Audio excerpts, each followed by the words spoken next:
everybody. Thank you guys for tuning in another episode of Hashtag Podcast. This is your host, waleed. Today's topic is about video games and violent video games and their effects on kids. Video games are something that have been around for a long time. The longer they've been around, the better the graphics have gotten, as well the sound quality. This can be specifically impactful on violent video games. So what are the effects on the younger kids playing those games? I grew up playing a lot of video games and I never thought of it as a problem. But after researching a little bit more, I questioned this a bit more. Could I be wrong? The Entertainment Software Rating Board, the ESRB for short, would say so. They describe popular video games as having awful features, including, start quote, blood and gore, intense violence, strong sexual content, use of drug, end quote. These all seem like scary and unsafe things to expose to children. Medscape General Medicine did an analysis and came to a conclusion that more than half of all video games rated by the ESRB contained violence. But the real question is, does that have any correlation to the kids' behavior? People are torn on the answers, but what does the fact say? Many studies say most parents believe video games have no effect on their kids. Dr. Christopher Ferguson, a psychology professor at Texas A&M International University, argued that many studies on the issue of media violence rely on specific measures to assess aggression. That does not necessarily correlate with real-life violence, nor do they prove cause and effect.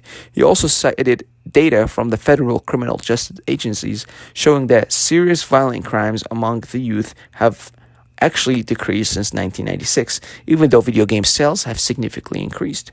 Now, gaining this knowledge made me question the correlation a bit more myself. He concluded there is no significant evidence that there is a correlation between video games and violence.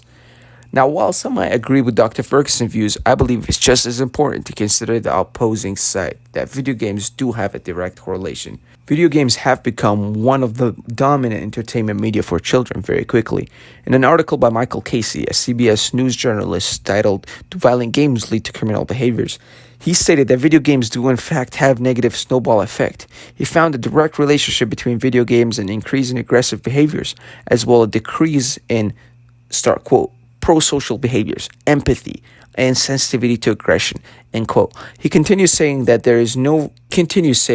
it's not video games alone, but it's a buildup of other risk factors. Some examples stated were antisocial behavior, depression, trouble at home, delinquency, and or academic problems also play a huge role. I think a big part of it is that children learn by mimicking and copying what they see. This is why I believe that it's the parents' job to supervise and remind the kids that it's just a game.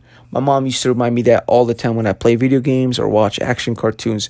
As cliché as it might sound, this is why I believe that violence in video games is not the problem. It is how the potential issues are addressed. After all, it is just a game.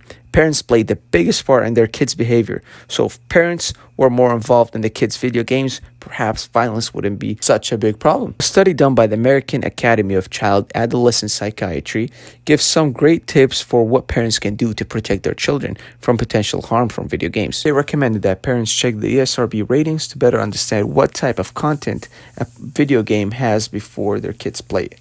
Playing the video games with their children would also help alleviate this, because parents can monitor how children react, setting time limits on how long kids can play, and they recommended 2 hours.